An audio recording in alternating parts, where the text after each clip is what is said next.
आता सर्वांना तर माहितीच आहे की गाजरांचा सीझन चालू आहे. तर आपण आज बनवणार आहोत गाजरचा हलवा. सर्वप्रथम ताजे गाजर छान प्रकारे किसून घ्यायचे. एका भांड्यामध्ये थोडंसं तूप टाकायचं आणि किसलेले गाजर सगळे त्यात टाकून व्यवस्थितरित्या भाजून घ्यायचे.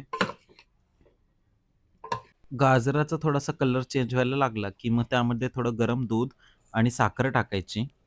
हे मिश्रण छान शिजूपर्यंत आपण ड्रायफ्रुट्स कट करून घ्यायचे आणि त्यानंतर एका पॅनमध्ये 1 चमचा तूप टाकायचं आणि सगळे चिरलेले ड्रायफ्रुट्स भाजून घ्यायचे.